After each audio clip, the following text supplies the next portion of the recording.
Melfiora is calmly sitting on a park bench enjoying what looks like a perfectly made sandwich. She eats with such satisfaction that it catches the attention of an older man passing by. Melfiora lifts the basket of food and offers to share. The man eagerly accepts and takes a generous bite, and his eyes light up immediately. The flavors are so rich and well-balanced that he blurts out that he could eat it forever. However, when he casually asks about the meat, Melfiora calmly replies that it's made from backhorn. At that moment, his expression shifts. Backhorns are known as dangerous monsters filled with lethal poison. Realizing what he's just eaten, the man abruptly vomits. He can't comprehend how anyone, especially a noblewoman, would consume something so deadly, unless she's the very person he's heard rumors about. Melfiora, on the other hand, remains completely unbothered, continuing to enjoy her food. To her, even the foulest monsters can be turned into a delicious dish if prepared properly.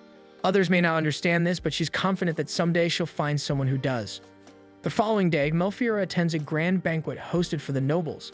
The place is filled with tables overflowing with exquisite dishes. She's genuinely enjoying herself, eating everything she can, when a familiar noblewoman approaches. It's the attendant, Mrs. Talbot. With a firm tone, Mrs. Talbot reminds her of the true reason she's there. With this, Melfiora's cheerful expression fades instantly. The real purpose of the banquet is to celebrate the bountiful harvest and allow nobles to test the season's offerings. More importantly, it serves as a social gathering for the nobles to meet potential partners. As the daughter of a count, Melfiora is expected to find a suitable fiancé there. Faced with her stepmother's threat to send her to a convent if she fails to find a partner this year, Melfiora has little choice but to comply. Even her father says he would accept someone as lowly as a knight, so long as they are decent, just so she can finally secure a match. Reluctantly, she attends the banquet. However, as she scans the room, she notices the nobles whispering harshly behind her. In that moment, Melfiora realizes that no noble truly wants to be associated with her. Melfiora decides to head to another section of the banquet where the knights have gathered, thinking she might find a potential fiancé among those who don't recognize her. However, her thoughts are abruptly interrupted when chaos erupts and an enraged monster suddenly appears. The guests instantly scream and scatter, fleeing in panic. Amid the commotion, Melfiora notices an elderly couple struggling on the ground. She rushes to them and urges them to escape together, but before they can move, a mad backhorn emerges right in front of them.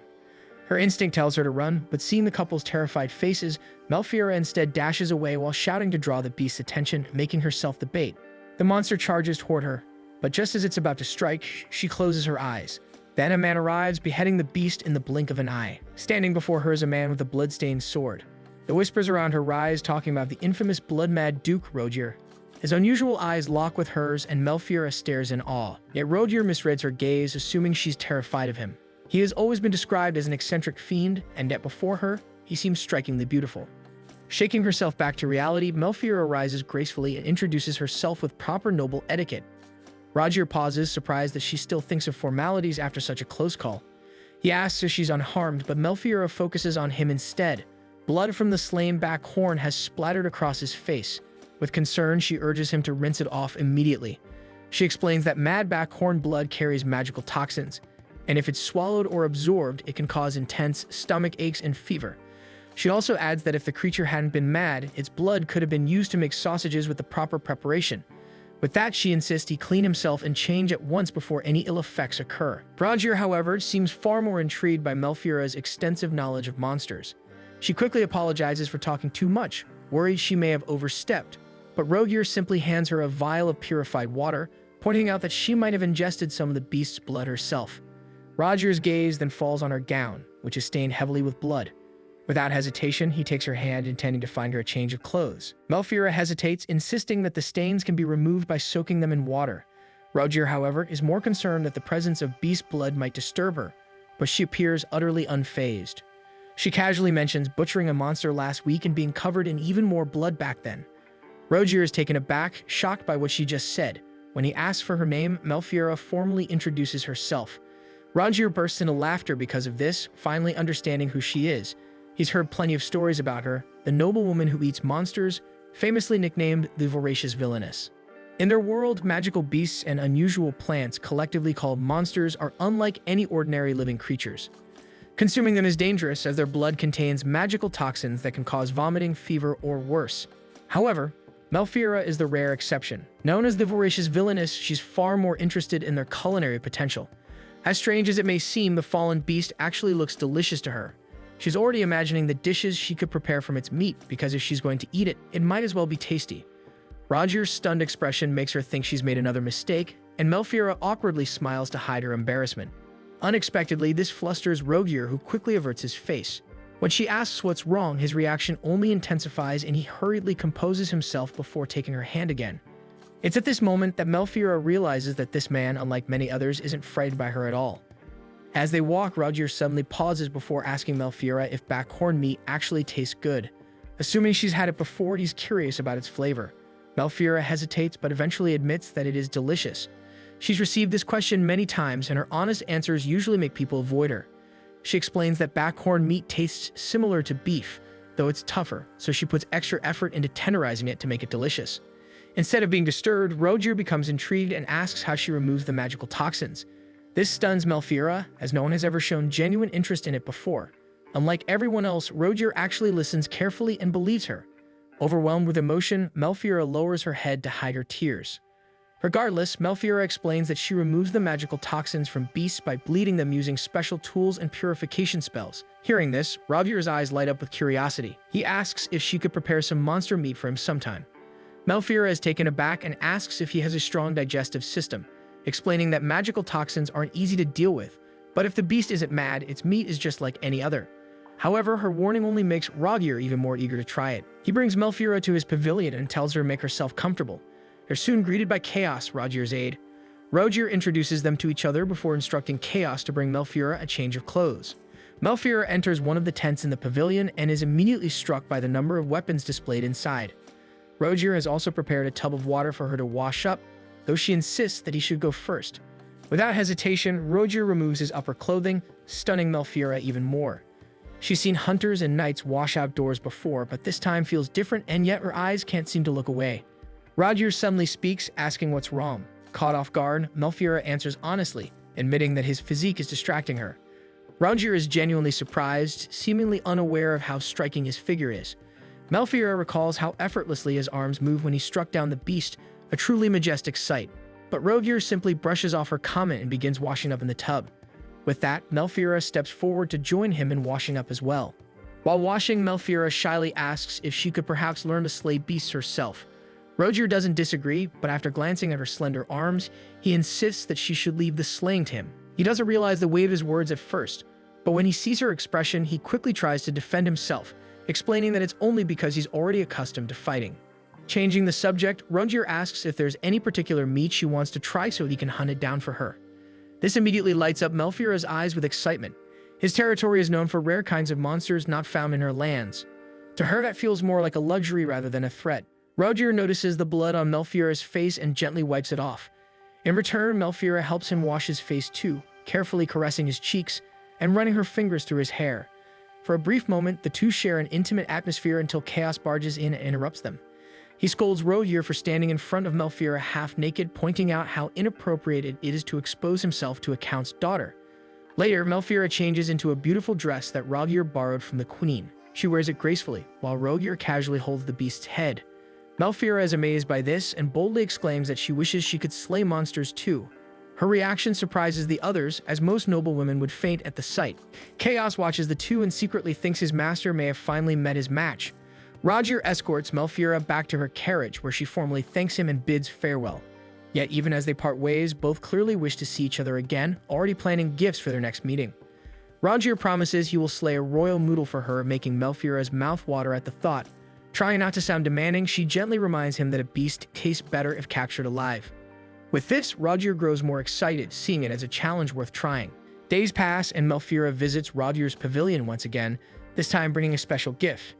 She presents him with jerky made from Scat's bit, a beast found in her territory.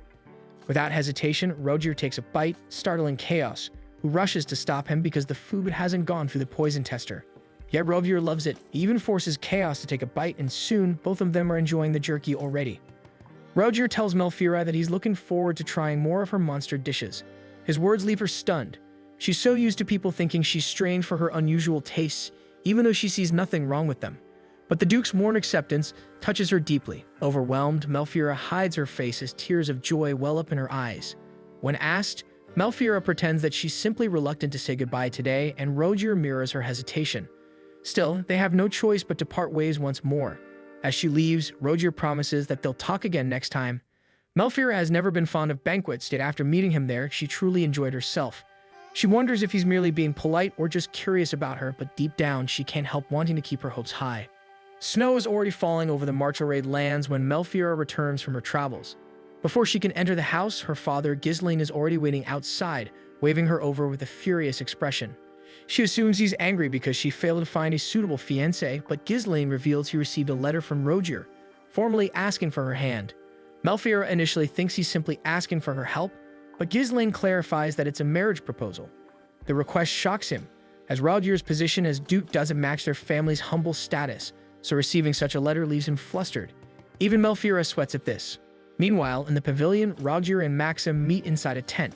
Rogier reports everything that happened during their hunt, explaining how he carried out his plan without casualties. Maxim is satisfied with the result, but he notices Rogier's formal tone and brings it up. While Maxim addresses him casually, Rogier speaks with distance. He once called Maxim Brother Maxim, but he deliberately avoids it now. Although Maxim and Rogier are blood siblings, everything changed 17 years ago when Maxim was named Crown Prince and Rogier was adopted by the Galbraiths. Since then, an invisible line has separated them. With Rogier's stubbornness, Maxim has no choice but to conform to his formal manner. Then he suddenly notices the basket in Rogier's hand. Rogier tries to hide it, but Maxim presses for answers. Surprisingly, Maxim seems to know about Rogier and Melfira, and bringing this up catches Rogier off guard. Taking advantage of the distraction, Maxim snatches a piece of jerky from the basket. Rogier tries to stop him, but Maxim quickly takes a bite. Impressed by the taste, Maxim asks about the meat, and Rogier admits it's scatspit jerky, which is a spiny monster, so Maxim grows intrigued and assumes Melfira prepared it for him. When Maxim hears his brother speak of Melfira so fondly, he asks what Rogier plans to do next, knowing it's unlike him to take an interest in someone so quickly. Rogier, however, brushes off his words, saying he'll be on standby before leaving to return to his men, ignoring Maxim's attempt to stop him. Rogier is frustrated by his brother's words, but he can't deny that Maxim has a point. After all, he rarely talks to anyone like that. Melfira's image lingers in his mind, still unable to believe that she's actually called the voracious villainess. He remembers the way she fearlessly shielded an elderly couple at the banquet. Deep down, he knows she has managed to captivate him completely. Chaos and several men soon approach Rogier to report that the Backhorn's habitat is now under control. Pleased with the news, Rogier also relays Maxim's orders, but Chaos seems more curious about whether Melfira will attend their future banquets. Rogier notices his teasing and immediately suspects Chaos of telling Maxim about her, though Chaos quickly denies it. Left alone, Rogier's thoughts drift back to Melfira. He remembers how she didn't believe him at first. The tears in her eyes reveal how accustomed she is to being pushed away. With that, he makes a vow, promising he'll never let her wear that expression again. Meanwhile, back at home, Melfira still can't believe they received a letter from Rogier. Ghislaine informs her that it arrived 7 days ago, delivered by a messenger riding a blaze eagle encased in a luxurious jewel bearing the Galbraith crest. Hearing this, Melfira regrets not seeing the magnificent bird herself, and even her father admits how beautiful its feathers are before steering the conversation back to the proposal. Ghislaine wants to know exactly what happened between her and the Duke at the banquet. Melfira recounts everything honestly, but Ghislaine remains unconvinced, as it was only their first meeting after all. As she reads the letter again, Melfira doubts the sincerity of Rogier's words, suspecting there must be another motive behind his sudden proposal. Ghislaine also shares her doubts and decides to draft a response while they think of a proper reason to turn him down. That same night, Melfira has just finished her bath when she notices the letter on her table.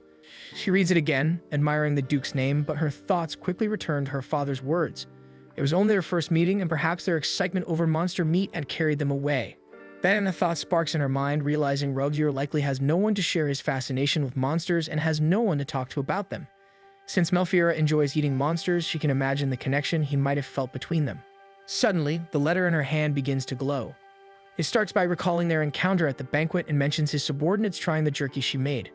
But in the final line, he writes that he will visit her on the 18th of the month of Sirius.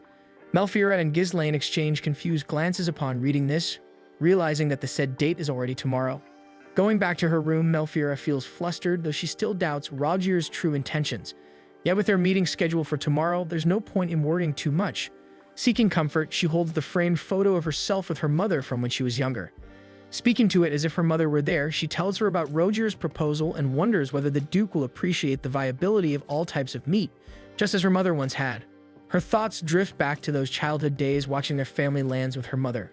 The land was cold and barren, and her mother had asked her for help. It was then that Melfiora inherited her mother's research. Even though the world has yet to recognize it, she works tirelessly, hoping one day it will. The next day, her stepmother Celia knocks on Melfiora's door and finds her still unprepared. Melfiora fumbles for excuses, though the truth is she hasn't even woken up until Celia arrived. Celia walks in and inspects the room before scolding Melfiora for neglecting her appearance after being told to find a fiancé, calling it a disgrace to her noble title.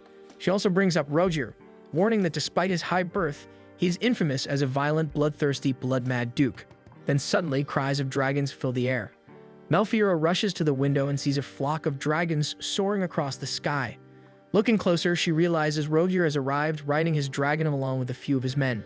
As they speak briefly from the window, Celia orders Melfiora to shut it immediately, but she refuses. Instead, she tells Rogier to wait in the pastures in the north, where they will have their formal discussion about his marriage proposal. Without hesitation, Rogier departs and Melfiora, after closing the windows, remains stunned and flustered, hiding her face behind the curtains to conceal her reaction. So many thoughts and admiration run through Melfiora's mind that she almost doesn't notice Celia calling her repeatedly. Her stepmother explains that she isn't feeling well and wants Melfiora to inform Ghislaine for her. Though Melfiora wishes Celia would stay for the discussion about the marriage proposal, Celia insists on leaving, claiming her father's permission is enough. She even makes harsh remarks about Rogier, finding it improper that he arrived on a dragon, but Melfiora cannot accept her insults. Before Celia leaves, Melfiora boldly declares that she will accept the Duke's proposal, leaving her stepmother to storm off in fury. Later in the pasture, Melfiora finally meets Rogier and they catch up, though she can't help feeling self-conscious about her appearance. Chaos also soon arrives, apologizing for the earlier confusion and sudden visit, explaining that Rogier could no longer wait for her response. As the three continue to talk, Rogier suddenly becomes serious and admits he is curious about one thing. With this, he holds Melfiora's hair intently and inspects it, wondering why it is so soft and fluffy, even though Melfiora thinks it is simply a mess. Then they decide to head over to Rogier's gift to her. Rogier points to a big sack that contains his gift. Melfiora finds it hard to believe, but the thing inside is actually a monster, just like Rogier promised in their last meeting. This instantly makes Melfiora beam with joy as she hides her face to keep her reaction from showing. She can't believe he actually brought one, so she thanks him wholeheartedly for his gift and even wishes to take a little peek at what's inside. With that, Rogier grants her wish, but the sack doesn't seem to be moving, so Melfiora assumes the monster is already dead. However, Rogier simply takes the cover off to let her see for herself. Inside is a royal moodle with sharp horns and majestic fur. But it's not just any other moodle, it is a golden one, which means after being eaten, it will be of good purpose too. Moodles are usually white monsters with horns and their pelts are highly prized. Golden moodles in particular are famous for their use in creating clothing, though their meat often goes to waste afterward. The one Rogier presents to her is fattened up for winter, and since it is a herbivore, she believes its meat will taste better than any other monster. As Melfiora shares her knowledge about the creature, Rogier looks impressed. He then takes her hand and places it over the moodle's heart. That is when she realizes the creature is still alive. Rogier has only put it to sleep using magic. Deep inside, Melfiora is already imagining the grand feast she can prepare using its meat. Despite her thoughts, she is overwhelmed with excitement, flustered, and unable to contain her joy, and she keeps thanking Rogier repeatedly. As Ghislaine and his men also arrive, the two parties begin to formally talk. Ghislaine and Rogier greet each other properly before moving straight to the main topic. Melfiora almost forgets that Rogier is actually there to ask for her hand in marriage. While the conversation continues, Melfiora asks her father for permission to allow the dragons to hunt in the mountains, but he mistakenly assumes the moodle is meant to be food for them. Unbeknownst to him, it is actually for his daughter. Ghislaine is surprised to learn that the Duke already knows about Melfiora's unusual taste for monsters, but Melfiora mentions that Rogier even wants to taste her cooking, so she would also like to open a research facility for him. Ghislaine hesitates for a moment, unsure about it at first, but Rogier suddenly speaks up. He explains that he understands Melfiora's habits and is fully aware of her reputation. Realizing Rogier is truly interested in Melfiora, Ghislaine is touched, but Rogier quickly speaks, explaining that they need to deal with the moodle before it wakes up. Only then does Ghislaine realize the creature is still alive. They come closer to inspect it, and Ghislaine admits it is both a valuable and dangerous gift. Since Rogier is the one who asked Melfiora to cook it for him, he wants to watch her prepare it. Ghislaine notices how fond Rogier is of her unusual hobby and grants his request, allowing his dragons to feel at home and ordering Melfiora to accompany Rogier to the research facility. They ride the dragons to reach the place, and since it is Melfiora's first time, she is thrilled by the experience. Rogier jokingly warns her not to eat his dragons, and Melfiora defends herself earnestly. Soon, the research facility comes into view below, so Melfiora orders Rogier to descend. Her voice, however, carries a hint of nervousness. It is her first time showing someone how she prepares monster meat, and this place is her late mother's research facility. As they approach, Melfiora reflects on her situation. If the dude truly accepts her, her father will surely feel relieved. Determined, she decides to let Rogier see everything, and with that, she will also let him see the true reason behind her unusual taste for monsters. That quiet thought lingers in her mind, wondering how Rogier will react once he learns the truth. At the facility, Rogier immediately notices the magic circle with ancient language carved into the floor. Melfiora explains that the circle was originally created by her mother, but she made some improvements to it as well. This will also be where they begin processing the monster. As Rogier studies the inscriptions, he realizes that the circle is designed to allow Melfiora to absorb the magical toxins from monsters. However, he can tell that this circle alone isn't powerful enough to fully extract everything. Melfiora leads him deeper into the facility, where she retrieves another tool she uses, a cloudy quartz that extracts both magical energy and blood. Rogier is impressed by how exquisitely crafted it is, but that's not all. Once Melfiora channels her magic into it, the quartz appearance begins to change gradually. Then, Melfiora makes a bold request to Rogier. She wants to see the decapitation technique he once used on monsters again. Outside, the golden noodle is already laid out in the magic circle, and Melfiora prepares to begin her ritual. However, handling such a massive beast can be challenging, so she asks for the knight's assistance. Rogier raises his hand to signal them, and the men quickly rush to the noodle to start dehairing it. Rogier explains that his knights are not only responsible for subjugating monsters, but also for collecting their pelts, horns, and claws for resources. In fact, shaving fur is one of their specialties, so they manage to finish dehairing the noodle in no time.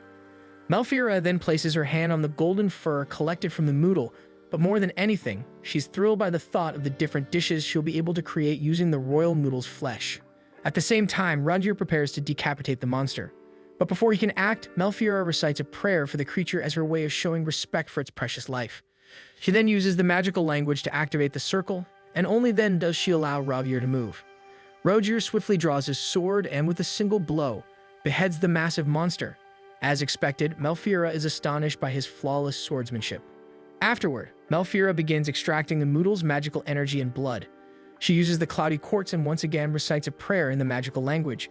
This time, the noodle's blood starts to levitate and flow into the quartz.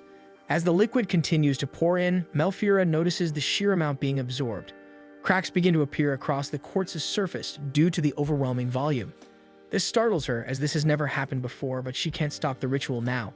Seeing her distress, Rogier immediately asks what he can do to help, and Melfiora instructs him to fetch another piece of cloudy quartz. Rogier acts swiftly, replacing the cracked one with a new one. With this, Melfiora regains confidence that she'll be able to finish the extraction. She then recites her final prayer, channeling her magic until everything is fully absorbed into the quartz. However, the ritual drains much of her strength, and she nearly collapses, but Rogier moves in time to catch her. Afterward, the knights inspect the noodle's body. They expect it to look disheveled after such a powerful ritual, but to their surprise, it remains fresh and intact. Melfiora explains that she only extracts magical energy and blood, as removing moisture would make the meat tough. By retaining its natural moisture, the flesh will have a flavorful texture. Rogier begins to wonder if Melfiora was the one who devised such impressive methods, but she gives credit to her mother for the original concept. She shares a story from 17 years ago during the Great Drought, when many people suffered from starvation. Their family's territory was poor and lacked resources due to infertile soil. In response, her mother began researching ways to utilize monsters as a food source. If this research could be perfected, troublesome monsters could be transformed into a valuable supply of delicious meat that might save starving people. So after her mother passed away, Melfiora vowed to continue her work. However, she admits that recently she's been enjoying the taste of rare monsters, so she uses the process partly for her personal interest. Then Rogier asks about the extracted magical energy from the monster, and Melfiora casually explains that it's mainly used for making fire, as it can sustain both cooking and lighting for up to 2 months. She admits she's never really considered any other purposes for it, so Rogier suddenly bursts into laughter. Although Melfiora's innocent use of the energy isn't problematic, her research surpasses even that of royal mages, so if such concentrated magical energy were mishandled, it could easily be weaponized to destroy nations. Melfiora freezes, realizing she had never thought about it before, as she's used to handling smaller monsters. Rogier's tone then softens, explaining that while rumors remain rumors, careless handling of such power could lead to great tragedies. With that, he vows to protect her from any harm that might come her way, which deeply touches Melfiora. However, Rogier then brings up another rumor, something about her supposedly sipping blood. Melfiora quickly denies it, assuring him she has never done such a thing. His expression then turns serious as he admires her striking hair and eyes, declaring that he'd be willing to lay down his life for her.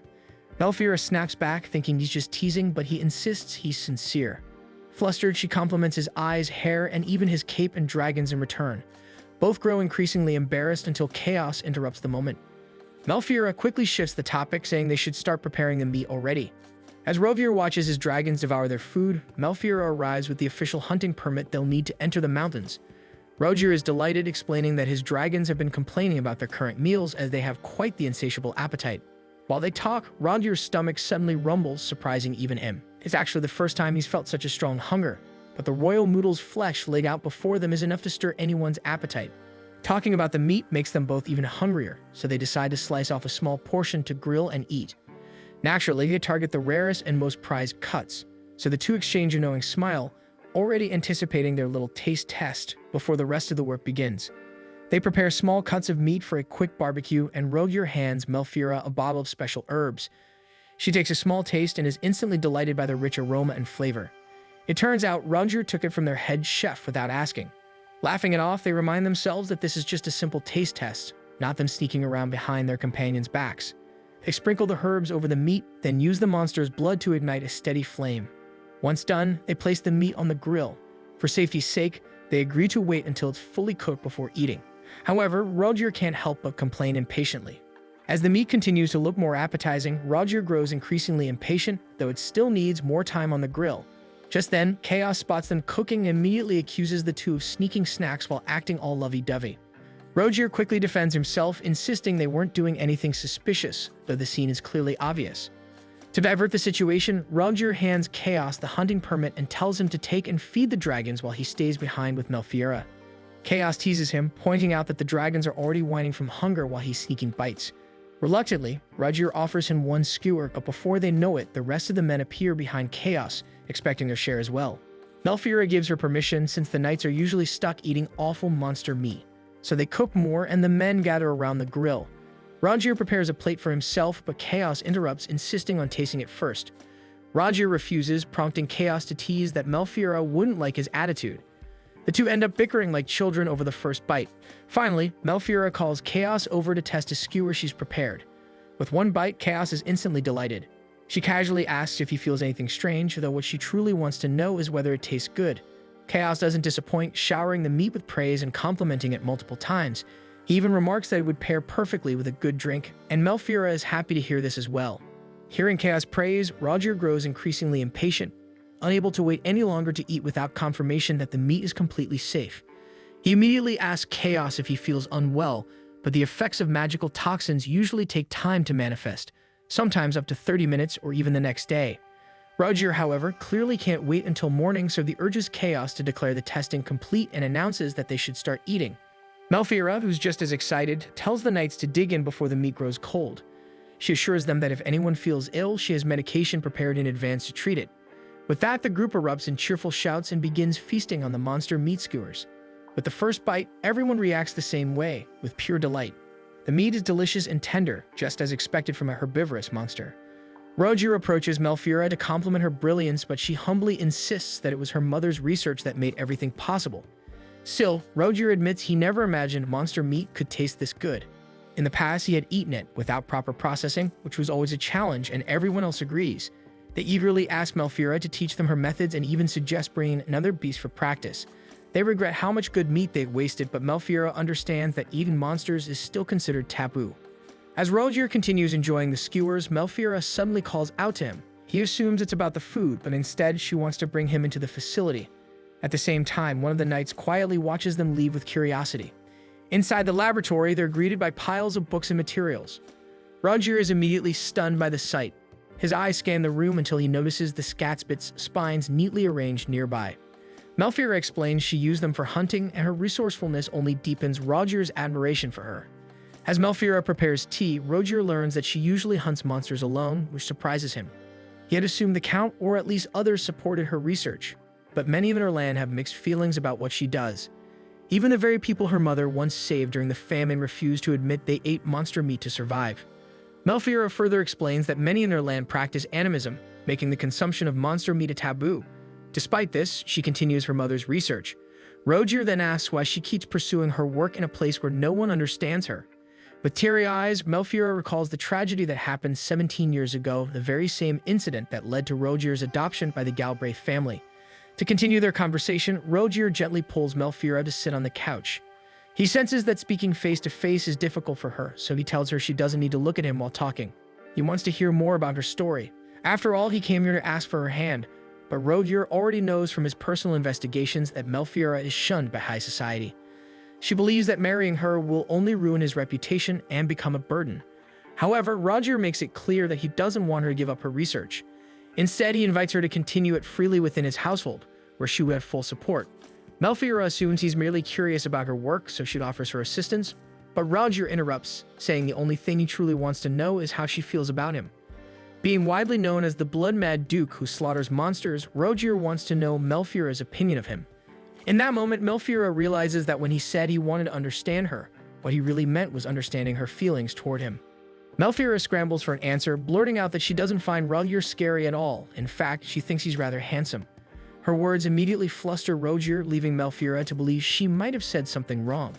She insists that many others would probably agree with her, yet Rogier only looks away in embarrassment, which confuses her even more. As Melfiora continues to praise every detail of Rogier's appearance, he struggles to believe her sincerity. He thinks she should be frightened of him, especially of his life as a monster slayer, but instead her eyes shine with pure admiration. She tells him she'll never forget how bravely he fought the monster during the banquet. Rogier mutters that being constantly splattered with monster blood and lacking refinement hardly makes him admirable, but Melfiora disagrees. To her, the courage to fight is more noble than any title. After a pause, Rogier shifts the topic and asks what Melfiora truly thinks of him as a fiancé. She has never seriously considered it before. If they were engaged, his title as a duke would easily fulfill her father's expectations, though their difference in status might still become a concern. Melfiora quietly reflects, imagining what her daily life would be like by his side. The thought of seeing Rogier from morning until night makes her heart flutter, yet she knows how insignificant she might appear beside him. Her life has always revolved around research, and all she's ever wanted was a partner who would let her live freely and pursue her passions. Her silence prompts Rogier to call her name, and Melfiora remains lost in thought. If his father were to approve of their union, her days might feel like paradise. Yet she wonders if that happiness would come from love or simply from fulfilling a well-calculated dream. After some thought, Melfiora answers Rogier's question with one of her own. Why would he choose her as his fiancée when so many noble women surely seek his hand? Moreover, she doubts his people would ever accept her. She's the shunned, voracious villainess. Her reputation could tarnish Rogier's name and affect how others see him if they were to marry. But Rogier disagrees. He believes his people would come to like and accept her. He brings up the Urzane Woods, a vast forest within their lands overrun by monsters. No matter how many he hunts, more always appear, and the magical toxins building up there drive the creatures mad. Rogier explains that protecting their territory is both his burden and the duty that comes with the Galbraith name. To him, monsters have always been enemies to slay, so it surprises him when Melfiora admits she actually enjoys eating them. Watching her prepare monster meat opens his eyes to a completely different perspective. As soldiers, they sometimes eat monsters for survival, but none ever thought to properly drain their magical energy first. Rogier admits her method is brilliant, though Melfiora still feels it's not enough for her to be accepted in his lands. She reflects on how her research might help Rogier and his people. If her studies could contribute, perhaps her late mother's work would finally see the light of day. Her thoughts are cut short when Rogier speaks again, promising her everything, including protection from the cruel rumors that haunt her name. He sincerely wishes for her research to thrive and serve his people's future. For a moment, Melfiora doubts him, assuming his proposal is purely practical and devoid of romance. Yet she eventually gives her answer. She admits that his offer would save her, even if she feels unworthy of someone like him. Rogier misinterprets her hesitation as rejection, but it's quite the opposite. Melfiora gladly accepts his proposal, driven by her passion for research. She explains that while other women may have their hobbies, her joy lies in her studies. Since Rogier's duty is to hunt monsters, she promises to prepare delicious meals from his hunts, so none of the meat goes to waste. She continues eagerly, listing the many ways she hopes to serve him. But above all, she expresses how honored she feels to marry him. Her words make Rogier blush, though the tender moment is cut short when Claude appears at the doorway. He announces that the mansion is ready to receive them and that Count Ghislaine is waiting, prompting the two to rise and leave together. On their way to meet Ghislaine, Claude discreetly stalks Melfiera, advising her not to speak too openly about her research or the condition of their lands with strangers. Roger overhears this and senses something peculiar about Claude's tone, realizing he must have caught parts of their earlier conversation. Still, such caution is understandable. After all, a duke with a tainted reputation proposing to a count's daughter would naturally draw suspicion. When Rogier finally meets Ghislaine, he presents the contract for their engagement. Ghislaine remains uneasy, uncertain whether Rogier truly intends to marry his daughter. But Rogier feels nothing but pride at the thought of bringing Melfiera to his lands. Ghislaine, though thrilled, cannot entirely shake off the memory of the banquet incident. Rogier recalls it as well, how, when the monster appeared, all he wanted was to kill it and be done. Yet Melfiera never looked away from him, unafraid. Deep down, Rogier is certain that Melfiera will one day love him for who he truly is. The proposal may have come sooner than expected, but family pressure left him little choice. Ghislaine understands and, though uneasy, signs the contract.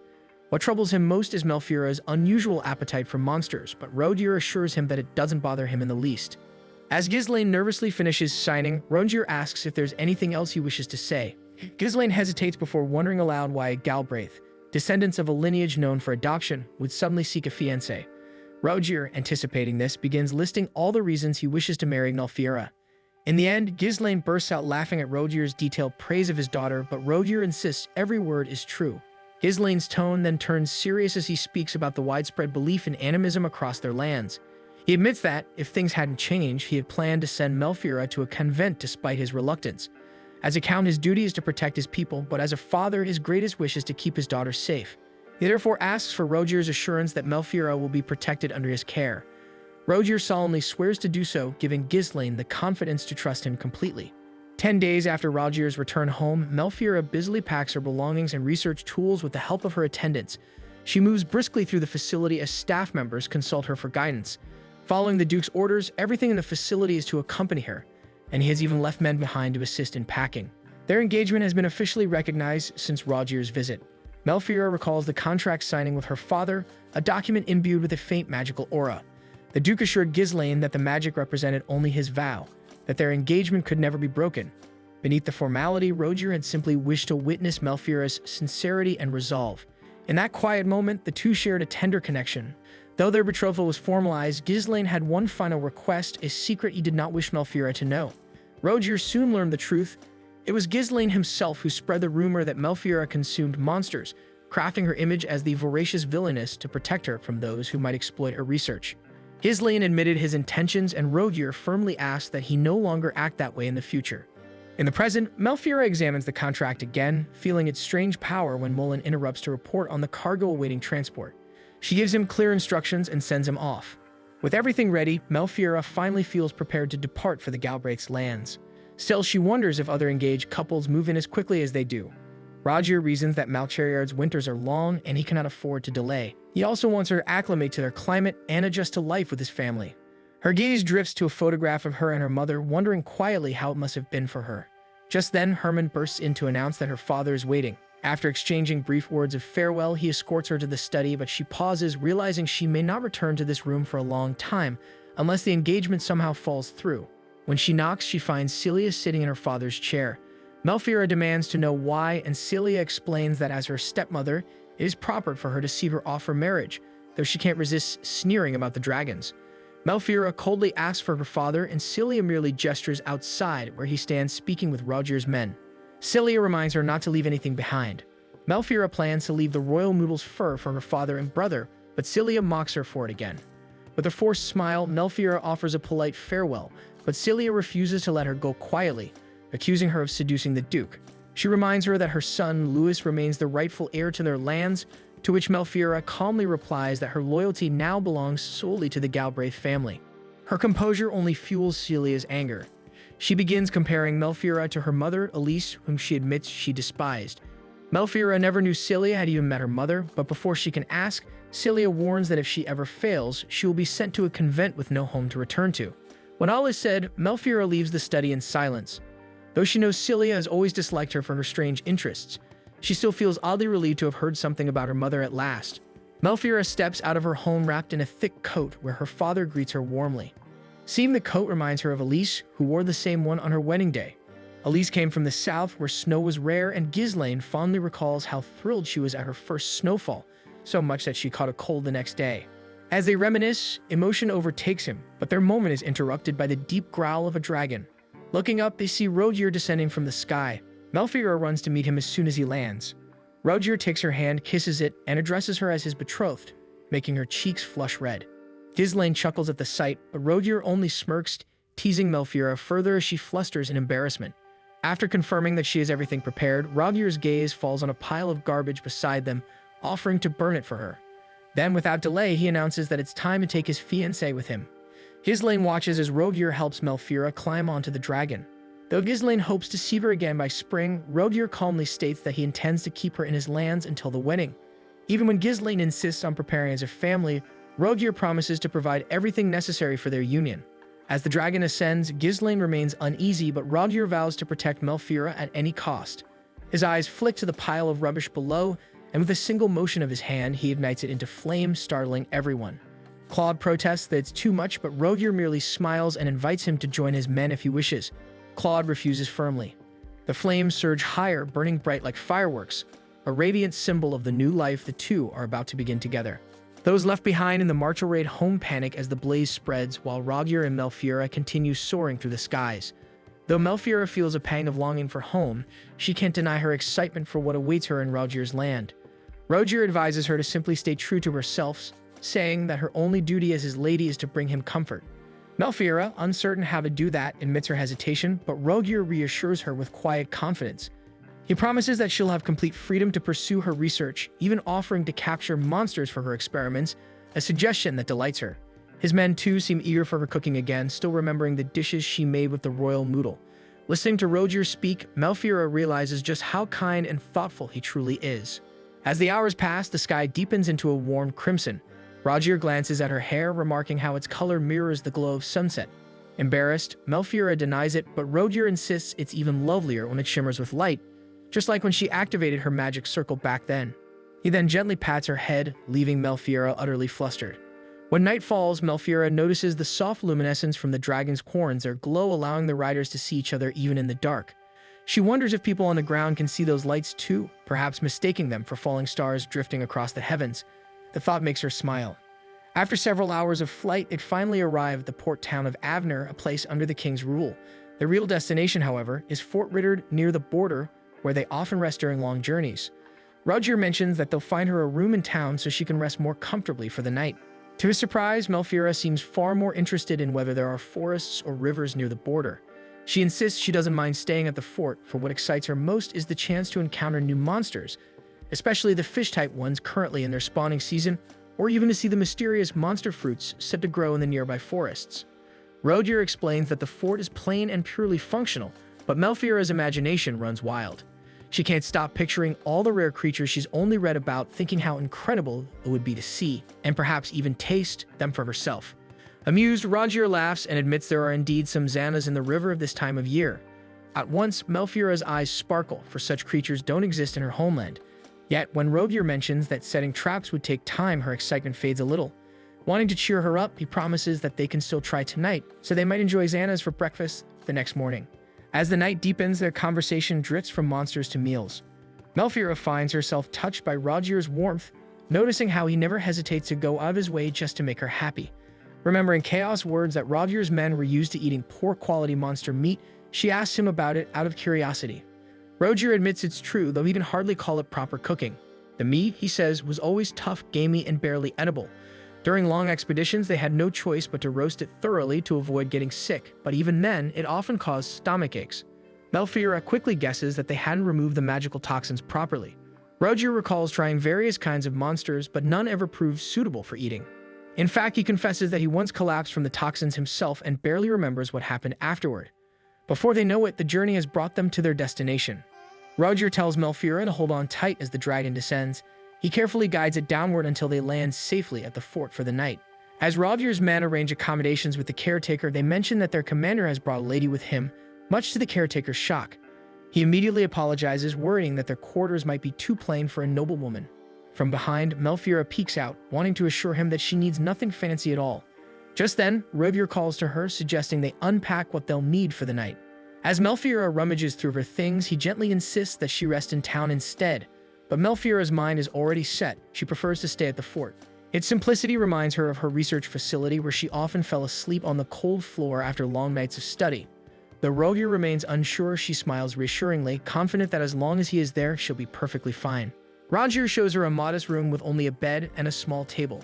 He insists she rest after their long flight, but Melfiora assures him she still feels energetic. Suddenly, she catches a faint scent and follows it curiously, which makes Rogier a bit uneasy. She soon discovers two men by the furnace cooking simple grain porridge. Startled by her sudden appearance, the men freeze, but Melfiora offers to help. She insists that plain porridge won't be enough to fill them, so she unwraps a portion of leftover moodle meat and suggests adding it to the pot. Seth hesitates. He wasn't part of the taste tests back at Marcha Raid and fears the monster meat might be unsafe. Mullen, however, encourages him, explaining that Melfiora herself had prepared that special meat. Still, Zeth asks whether anyone suffered side effects. Mullen confidently replies that everyone was perfectly fine. To convince him, Melfiora slices a small piece of meat and grills it herself. When it's done, she offers it to Zeth, assuring him that she's already removed the magical toxins. But Zeth still eyes it suspiciously. Before he can refuse, Mullen steps forward, eager to try it himself. Melfiora quickly prepares another slice for him, and Mullen takes a big bite without hesitation, instantly delighted by the flavor. He starts describing it in detail until a dry, sarcastic voice cuts through the air. Both men freeze and turn to see Rogier standing in the doorway, clearly sulking. He asks Melfiora if he might have a taste as well. Flustered, she takes his hand and leads him to the furnace, insisting she'll prepare a piece just for him. Rogier tries to remain composed, though his sharp gaze lingers on the two men. After she grills a skewer for him, Melfiora shyly offers to feed him herself, but Rogier refuses to open his mouth, leaving her exasperated. Remembering how her nanny used to feed her younger brother, she tries a playful approach, urging Rogier to open wide, but he remains uncooperative. Finally, she recalls how her nanny would always call her brother by name to get his attention. Dropping her usual formality, she calls out Rogier's name directly. Startled, he looks at her and she immediately slips the meat into his mouth. Rogier chews, then admits that it tastes good, much to Zeth and Mullen's relief. Encouraged, Zeth finally eats his portion and is pleasantly surprised. Overjoyed, Melfiora suggests mixing the remaining meat with vegetables into the porridge, while Rogier continues to sulk in silence. That night, everyone eats together, delighted by the flavor. Melfiora beams with pride when Rogier asks how she prepared it. She explains that she simply diced the meat, fried it lightly, and mixed it into the porridge. To her surprise, Rogier scoops a spoonful and feeds her himself. Embarrassed, she tries to insist she can eat alone, but he continues until her bowl is empty. As they talk, Rogier tells her she should address him less formally, just as she did earlier. He reminds her that most engaged couples do so. Though it feels strange, Melfiora realizes she must get used to it eventually. Her cheeks redden as she repeats his name, and Rogier, amused, suggests she give him a nickname instead. After thinking for a moment, she shyly chooses to call him by his second name. At once, Rogier's eyes glimmer faintly, and he quickly turns away to hide them. Alarmed, Melfiora calls for help. When Mullen rushes in, Rogier explains that he merely lost control of his magic for a moment. Melfiora is still shaken, wondering if it was caused by the monster meat she fed him. But Mullen reassures her it happens because Rogier's body stores more magic than most people can handle. Once he releases some of it, he'll feel fine again. Rogier agrees, saying it's perfect timing since he plans to use that energy to catch Xanos tomorrow. Even so, Melfiora can't shake her worry. Mullen's explanation reminds her of her mother's illness, how an excess of magic power could turn toxic. She remembers her childhood vividly, her mother, often feverish, bedridden from the burden of her own strength. Though her mother called it a frail body, Melfiora later learned the truth. Her mother's incomplete magic circle prevented her from fully purging magical energy from monsters. The excess built up inside her, poisoning her from within. Still, Melfiora remembered the beauty of her mother's magic, the way her hair glowed, her eyes shining like jewels whenever she performed a ritual. That brilliance had inspired Melfiora to follow in her footsteps. Over the years, she discovered that humans, being physically weaker than monsters, couldn't survive such magical overloads. Their bodies broke down long before their minds could go mad. Back then, she had been powerless to save her mother, but now she vows to complete her mother's research and use it to protect Rogier. When morning comes, Melfiora awakes in her room wrapped snugly in Rogier's coat. The last thing she remembers is pacing anxiously, worrying about his condition. Blushing, she realizes he must have found her asleep on the floor and carried her to bed. She immediately goes looking for him and finds him calmly sipping coffee. When she checks on him, Rogier assures her that he's perfectly fine. Without warning, he pulls her gently into his arms, making her cheeks flush scarlet. He presses his forehead to hers to prove he has no fever, and Melfiora feels her heart race, only to notice his skin is cold as ice. Roger admits with a smirk that he got drenched in the river. Remembering his promise to catch Xana's for her, guilt floods through Melfiora. She asks again if he's truly alright, but Roger insists he is. Trying to help, she wraps his coat around him again to warm him. Roger then proudly tells her they caught something she'll love. Still worried, she hesitates, but he pulls her closer, teasing that they should just go out like that to stay warm. Melfiora can only blush deeper, wondering why Roger has suddenly grown so comfortably spoiled around her. Melfiora discovers that the Xana's Roger captured is still alive, trapped, and swimming inside a metal net. Excited, she decides it's time to cook it. Though she tells Roger to rest, he insists on helping, saying that just being by her side already makes him feel better. His words fluster her, and when he hugs her from behind, reminding her they're engaged and she should get used to it, Melfiora can only cover her face in embarrassment. Fortunately, Szeth suddenly walks in, giving her a reason to escape, though Roger still doesn't let go, leaving Szeth awkwardly greeting them both. After gathering everyone, Melfiora cheerfully announces that they'll be cooking the Xanas. The men are stunned, but Roger looks genuinely excited. Melfiora also explains she wants to batter and fry it, so she asks someone to fetch oil and flour, and Szeth volunteers without hesitation. After a few minutes of preparation, Melfiora is ready to begin her ritual. This time, she plans to use magic circles drawn on pieces of oil paper, which Roger finds brilliant. She decided to use this method, knowing that drawing on the soil wouldn't work since the Xanas would only wet it. Before sunrise, Roger instructs his men to remove the Xanas from the metal net, and they quickly follow his orders. He reminds them how dangerous the Xanas can be, warning that one wrong move could result in broken bones. Despite his instructions, Melfiora's eyes sparkle with excitement as she watches. After a few pulls, the Xanas is almost out of the water. The group continues until it is finally fully lifted from the net. Roger and Melfiora step closer to examine it, and Melfiora can't hide her awe as it's both gigantic and magnificent. Roger explains that this Xanas must be 7 or 8 years old, and because it's their spawning season, they're particularly aggressive. Melfiora realizes that the photos and textbooks don't do it justice. Its massive teeth make her instinctively think it could tear off a limb in one bite, so Roger warns her not to get too close. Roger suddenly illuminates his hand with magic, preparing to behead the Xanas. However, Melfiora points out that they should stun it first since it's a fish. She tries to wield the sword specially forged by the Galbraith blacksmith, but it proves too heavy for her to even hold properly. Though she intended to do it herself, it's impossible. Seeing this, Roger takes the sword from her, reassuring her that he will handle the dirty work, just as he promised back at their betrothal, and Melfiora agrees. As Roger steps forward, he admits he's never killed a fish before, so he asks Melfiora to guide him. She gladly complies, explaining her plan. First, she wants to blind the fish, knowing they stay still when it's dark. She covers its eyes with a cloth, and it immediately stops thrashing. Next, she instructs Roger to stab behind the eye and twist the blade. Confident that a single blow will suffice, she encourages him to go ahead, and Roger follows her directions. With precision, the blow lands exactly where she instructed. However, killing the Xanas proves harder than expected, as the creature is tough. Melfiora instructs Roger to twist the blade once the cloth is removed from its eyes, but he struggles to do so until finally blood spills and the fish dies. With the killing complete, it's now Melfiora's turn to extract the magical toxins from the creature. She lays out the magic circles drawn on oil paper and begins her ritual. As always, she starts by paying respect to the monster, offering a quiet prayer before reciting the incantations in the magical language. Slowly, both the magic circles and Melfiora herself begin to glow as the magical toxins are drawn out. Although the Xanas isn't very bloody, the extracted toxins are thick. What unsettles her most, however, is the way her hair starts to stand every time she performs the ritual. Once the ritual is complete, Melfiora hands the flask to Roger. After assessing the Xanas, she decides it's safest to remove the head, tail, and scales, wanting to learn how to do it herself so she won't trouble Roger every time she asks him to teach her.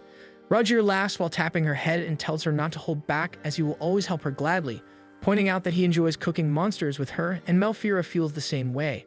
Looking back on her past, she's always handled such tasks alone, but this time, Roger and his men are assisting her, which gives her joy. Melfiora instructs the men to remove the head and organs of the Xanas, prompting Roger to once again ask for her guidance. Patiently, she explains each step in detail. Though the angle is challenging, Roger raises his sword, his eyes glowing with magic, and with a single strike, he cleanly beheads the fish. Excitedly, she calls for Mullen to take a look, proudly pointing out Roger's flawless work. Mullen quickly agrees, admitting that even as a fellow man, he's always admired the Duke's swordsmanship. Roger suddenly appears behind them, curious about what they're discussing, and Melfiora admits they were praising his skill, making him flustered. Seeing his reaction, Melfiora can't help but laugh softly. As the first light of dawn breaks, Melfiora instructs the men to remove the organs next. Since both the head and organs are inedible, she asks Rogier to dispose of them. Without hesitation, he raises his hand and channels his fire magic, burning the remains. Mullen watches proudly and explains that Rogier personally developed this spell to help people safely dispose of monsters' remains. Now that the sun is fully up, it's finally time to cook.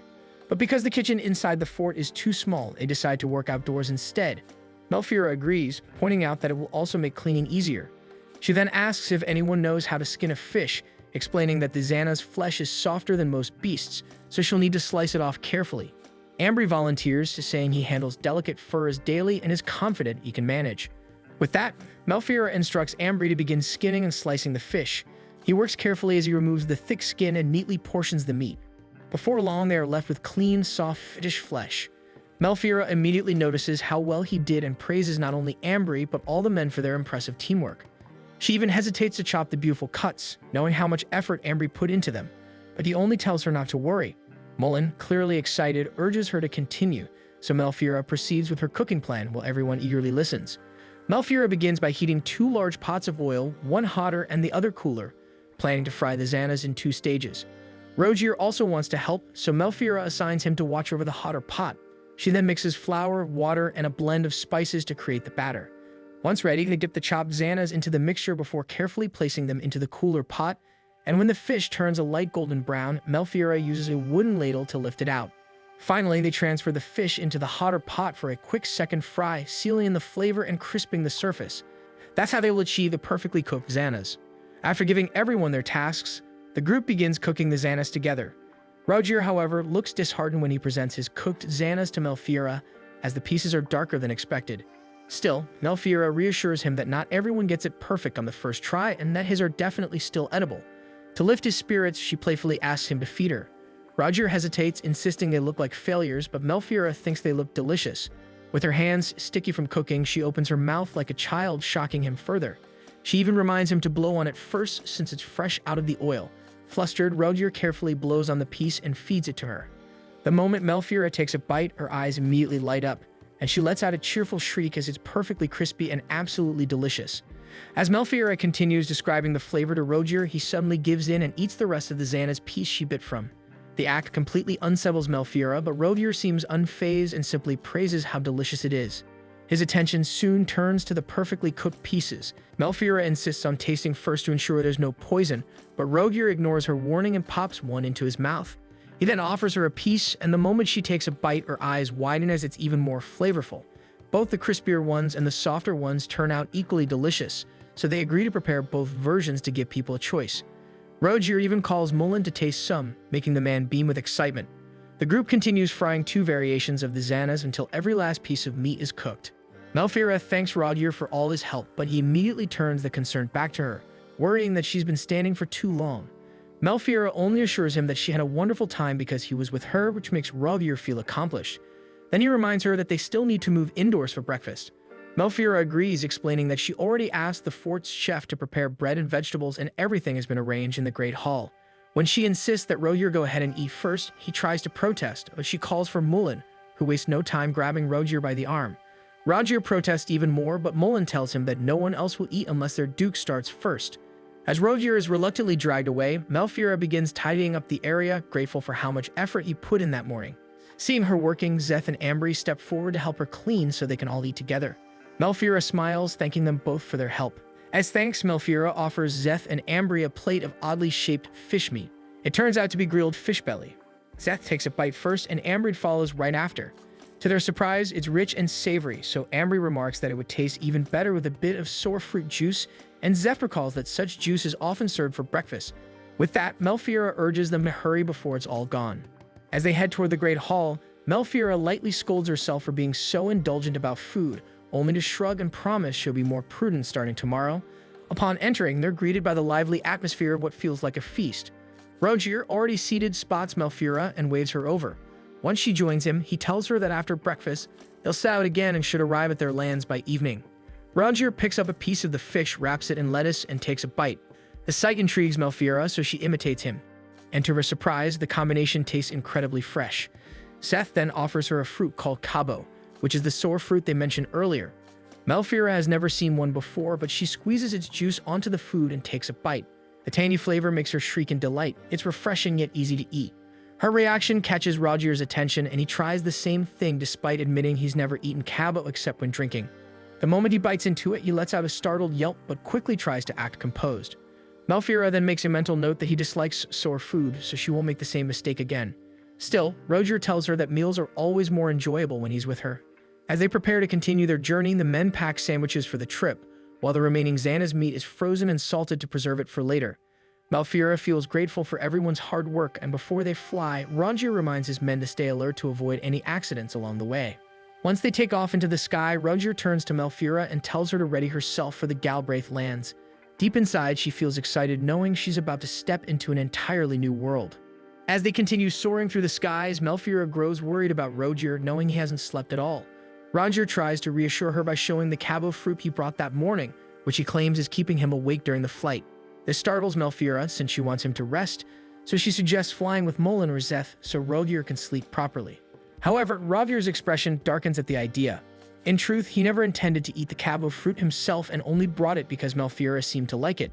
Then he tells her not to rely on other men and only on him.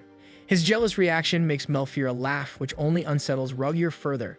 As she looks at him, she can't help imagining what his life in the Galbraith lands must be like. Every Galbraith knight she has met so far clearly respects him, so she wonders how the rest of the people in his territory see him as well. Melfira becomes curious about Galbraith's lands, so she begins asking Roger about them. Roger explains that there used to be 30 cities and towns, but after the Great Famine that happened 17 years ago, only 12 settlements remain.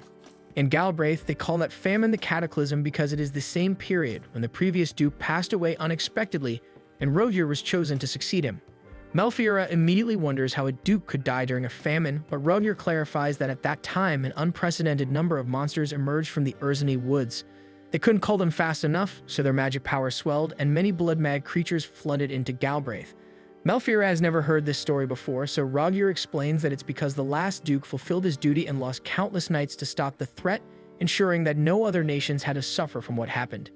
Even when the king ordered reinforcements from other nations, the catastrophe had struck everyone so severely that most had no knights to spare anymore.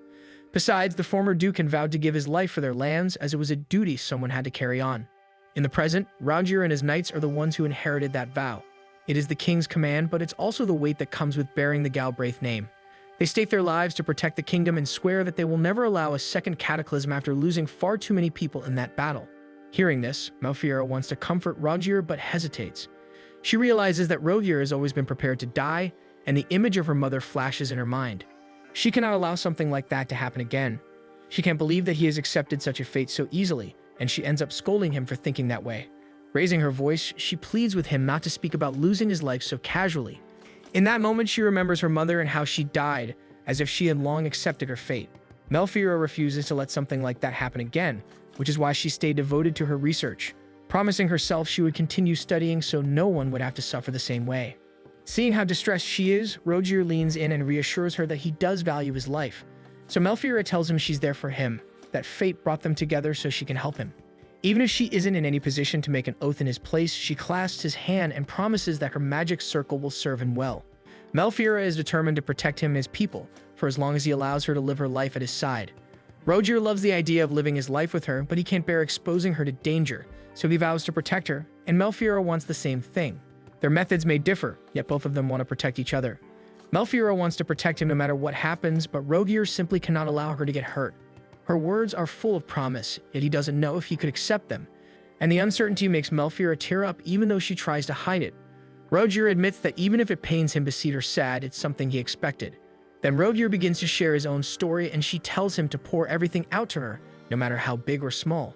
For a long time, Roger wondered how Melfira would react if she learned everything about him. Even though they're already engaged, he's been afraid of disappointing her. But now he wants her to know every part of him so she can understand who he is. There, Roger reveals that he was actually born as the second son of the previous king. Back then, Roger and Maxim lived together in the castle, and compared to him, Maxim carried the same golden hair and deep purple eyes as their father, who was the seventh monarch known for his wisdom, even called the second coming of the sage. Roger, however, caused a stir throughout the kingdom because of his eyes, which could store magic. He had always looked up to his older brother since tutors and nurses often praised Maxim as clever. Rogier, on the other hand, felt embarrassed as he would lose control of his magic and accidentally cause destruction in the castle from time to time. Even so, Maxim always comforted him. Back then, he would lose control of his powers and end up destroying the castle walls before collapsing. Each time it happened, he suffered severe fevers afterwards, so Melfiora reminds him that losing control can harm him and even kill him if it worsens. Rogier reassures her that he's stronger now, but deep down he can tell that her worries come from someone she lost to the same condition. He assumes it must be her mother, yet he chooses to wait until she's ready to share it herself. When Rogier learned to withstand the magic inside him, the only place that would take him was the Knights, since officials and servants were terrified of him. That was where he met Chaos, who was always critical of him. And yet he was also the first knight to swear loyalty to him. Chaos could have followed in his father's path and joined the royal guards, yet when Rogier was sent to Galbraith, Chaos went with him instead.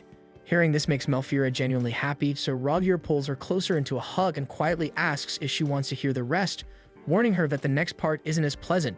Melfiora immediately guesses he means the Great Famine, but she hesitates, knowing it is one of the kingdom's secrets. Rogier, however, assures her that it's alright since their engagement has already been approved by the king. Even he still finds that surprising since he never intended to marry anyone until he met her. To prevent any disputes, the former king appointed Rogier as the next Duke of Galbraith, while his brother inherited the throne. At that time, the kingdom was already weakened by drought and famine, and the nobles were on the brink of rebellion, so they had no other choice. However, some nobles wanted to name Rogier the crown prince and send him across nations to expand their territory under a magically powerful ruler. Because of this, an internal conflict broke out between the factions that supported and opposed him, dragging Rogier into the center of it all. During the battle, Chaos' father was killed, and Rogier happened to overhear the servants whispering about food shortages and the appearance of monsters. Hearing that, Rogier felt compelled to act, so he immediately ran to his brother and told Maxim that he would become the Duke of Galbraith so Maxim could take the throne, explaining that he didn't want a tragedy like this to strike again. With that, Maxim could only hug him, moved that Rogier was thinking of such things at such a young age. Although it pained him, Maxim accepted the path laid out for them. He marched straight into the courtroom where the nobles gathered and announced that he would be the next king, while Rogier would serve as the new Duke of Galbraith. With that, Maxim's reign began, and Rogier took on the role of a knight.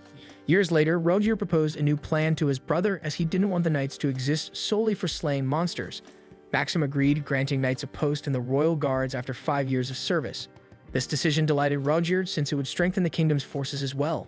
Chaos then revealed that they were also exploring other uses for the monsters they hunted, as many of them were valuable sources of rare materials. So he suggested that the crown buy anything usable. To their surprise, Maxim accepted the proposal immediately, and they sealed the agreement. Although Rogier believes Maxim approved the plan simply because they are brothers, Melfiora finds it brilliant, especially since Galbraith's lands are overflowing with monsters the knights have to exterminate regularly. Rogier agrees as well, knowing this abundance is exactly why he continues hunting to protect his kingdom. He declares that he is preparing himself, because if another cataclysm ever arises, he will be ready to lay down his life. However, Melfiora stops him mid-sentence, insisting that they should focus on preventing another cataclysm from occurring instead. Rogier never imagined that might be possible, but Melfiora insists the monsters are increasing and someone has to put an end to it. She is clearly distressed by how willing Rogier is to sacrifice himself, so she wants to complete her research on extracting magic from living creatures, believing it can prevent the monsters from going mad and attacking people, and he might not have to risk his life anymore. Hearing this, Rogier can't help but kiss Melfiora on the forehead, causing her to turn red with embarrassment. She panics, but Rogier simply laughs. Melfiora feels flustered, so Rogier adds that he is seriously considering living his life with her now, and Melfiora can only cover her face in embarrassment. Soon they pass over a vast forest with a river cutting through it. Rogier explains that they're getting close and that what she's seen is actually the Urzini forest. It's so enormous that even he can get lost in it without a map. Melfiora is familiar with it, as the forest is infamous for being infested with monsters, yet it's also rich with magical ores. Because of that, the land and air are overflowing with magic and only monsters can survive there. Beside the forest runs the Galbraith River, the largest in their territory. It splits into 3 branches, and Rogier tells her that this is why he finds it special. He also points toward the snowmole from the Galbraith Range, explaining how the water flows underground before resurfacing. Melfiora realizes just how abundant their water supply should be, yet even all of that dried up 17 years ago. This makes her think that if such water could disappear, her own homeland would never have survived a famine that severe. She wants to ask Rogier how a drought like that could occur, but Rogier cuts in first, warning that her sitting position is dangerous, prompting her to turn around. At that moment, Rogier receives a message from his men.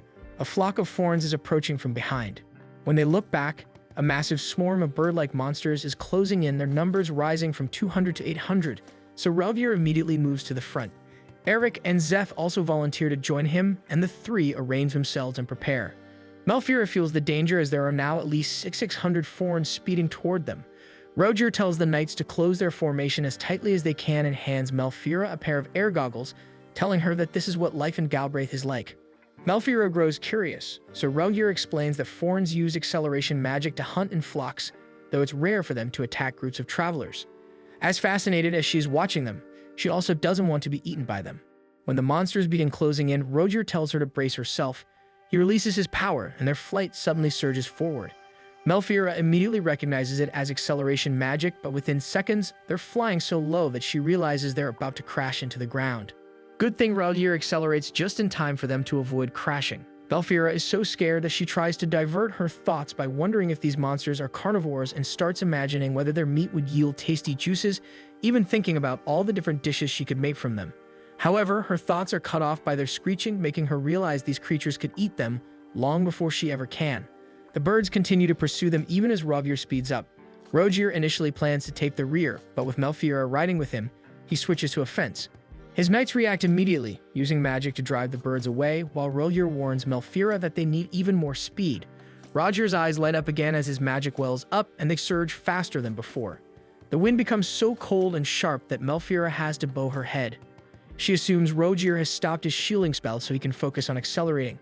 The men keep firing at the birds, but their accuracy drops with the growing distance and speed. Worse, the creatures are far too many. These monsters shouldn't even be chasing them at all, so the knights are convinced something is off. Seth suggests landing at a nearby fort to confront them, but Roger refuses. He insists they push toward the defense line instead.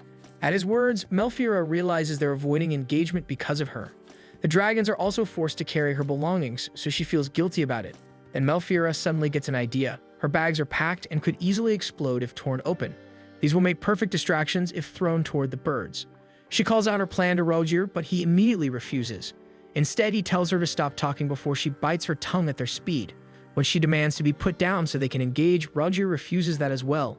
Instead, he pulls her close and whispers that there are knights waiting at the defense line, so she only needs to endure a little longer. Roger's reassuring smile calms her, yet she knows his magic isn't limitless. She forces herself to think of another way to help, but with their targets constantly moving, attaching the paper-based magic circles to them is nearly impossible. Offensive spells aren't her specialty either, so she needs to think of something else. That's when she remembers the cloudy quartz in her bag.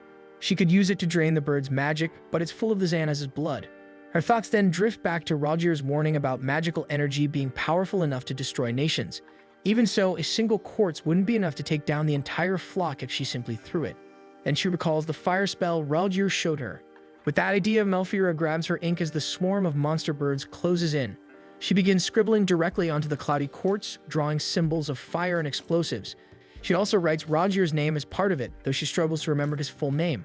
At that moment, Malfira asks for Roger's full name, leaving him confused about why she would ask about it now. But she ignores his reaction and continues her work, as she knows a spell becomes more potent when the caster's name is inscribed within it. The last part of it should make use of blood, but licking it will be enough for now. So she presents the cloudy quartz to Roger and hurriedly tells him to lick it. Roger is stunned when he realizes she's using the Xanaz's stored magical energy combined with ancient script. Malfira urges him to activate it immediately so they can use it against the birds, but instead, Roger unexpectedly laughs, reading every symbol she scribbled. He gently pats her head, draws his sword, and adds a drop of his own blood to the quartz, and he thanks Malfira for her help. Roger begins activating his fire magic, and the quartz glows. He asks Malfira if she truly came up with the solution on her own, but she is too distracted by the small wound on his hand, promising she'll treat it afterward. Roger leans in, telling her he'll finish this quickly. Then he calls out orders to his men, commanding them to ascend high into the sky. Each knight is assigned a position, waiting for his signal. However, Roger instructs Mullen to stay behind. As the flock draws near once more, Roger tells him that he will serve as the decoy to break through the monsters using his acceleration spell. Mullen deems himself ready to be sacrificed, but Roger only smirks, assuring him he won't die. Seeing Mullen's hesitation, Roger explains his plan to throw the magical energy into the flock, and once Mullen completes his task, he must fly as far from them as possible. With that, he orders the others to ascend while he and Mullen remain. Mullen then faces back, charging straight toward the birds. As the birds swarm toward Mullen, Roger pours even more of his magic into the quartz to heighten its force. Only when Mullen breaks through the flock and ascends above them does Rogier hurl the quartz into them. It flies straight into a bird's open beak, and Melfiora anxiously thinks it failed, but Rogier remains calm while telling her to close her eyes. Seconds later, the monster releases a piercing scream before erupting in a brilliant explosion. The heat is overwhelming, but Rogier says this is only the beginning. Every spell she scribbled on that quartz is about to activate, which shocks her. Rogier, however, only laughs, teasing that she'll do just fine in Galbraith at this rate. Creating such a magic circle should be impossible, so Rogier promises it will be their little secret. Just then, the chain of explosions erupts, followed by one final blast so powerful that it leaves even the knights stunned. Rogier, however, only laughs in amazement at the sheer force of it. Mullen also approaches, shouting about how spectacular the blast was. Melfiora eagerly waves at him, but before they can speak further, another explosion rumbles through the air. Melfiora can't help thinking about those poor birds that are most likely burned already after all that fire. As they resume their flight, Melfiora still can't believe what she's done. Yet Rogier simply praises her quick thinking, reminding her that it was what saved them all. She never imagined magical energy could be used as a weapon, as her interests have always leaned more toward cooking and eating monster meat alone. But now she finally understands just how dangerous it can be. That thought prompts Melfiora to quietly ask Rogier if he thinks her research is taboo. Rogier immediately reassures her that, in his lands, no one would rebuke her for it and she's free to devote herself to her craft. He also adds that magical energy isn't used solely for weapons. In fact, it can be used as fuel for ovens, just like she has always done back home, assuring her that there's nothing to worry about. They can even test it in Galbraith, where people typically use flint or magic to start fires. Besides, the region endures long winters, so the light produced by magical energy would be incredibly helpful. Hearing this, Melfiora brightens and suggests dividing the energy into small portions to distribute to the people. Rogier assures her that they would be delighted to receive it, and the idea that her research could ease people's lives puts her heart at ease. Looking back, no one in Martelraid ever cared about her research, so everything she produced needed to be disposed of or released naturally. Only now does she truly understand that monsters are truly gold mines. She feels a surge of happiness as Rogier not only acknowledges her research, but also shows her a new path forward. She expresses her gratitude, but Rogier returns the credit, insisting it was she who saved them all from the monsters. Still, she knows a spell's effect depends largely on its caster, and it wouldn't have activated so powerfully without Rogier. Next time, though, she promises to try something smaller. Rogier then tells Melfiora that they can hunt monsters together. Hearing those words feels like music to her ears, and she immediately imagines all the adventures they could have as Rogier continues describing the seasonal creatures that appear in the Urzini forests, making her even more excited. She chatters nonstop about it until a frantic voice suddenly cuts into their conversation. Chaos arrives riding the Blaze Eagle, clearly alarmed after hearing the explosions earlier. Melfiora can hardly believe the sight of Blaze Eagle up close. Though Chaos came expecting to rescue Rogier, Rogier proudly tells him that he and Melfiora already handled the threat. Chaos is stunned to hear Melfiora was involved, but when the realization hits him, he understands that they were the source of the explosions and not the enemy. Chaos immediately begins lecturing Rogier for causing such explosions while Melfiora was with him. Rogier, however, puts on a proud expression to make Chaos panic even more. What Chaos doesn't know is that Melfiora was actually the one who created the explosions. Rogier then argues that the monstrous birds were acting strangely, but Chaos insists the situation was still inappropriate and even assumes Rogier's acceleration spell must have frightened her. Rogier only pouts under the scolding, so Melfiora steps in to defend him, assuring him she's completely fine. She is just about to confess about the spell when the surrounding knights suddenly start commenting on how lovely she is.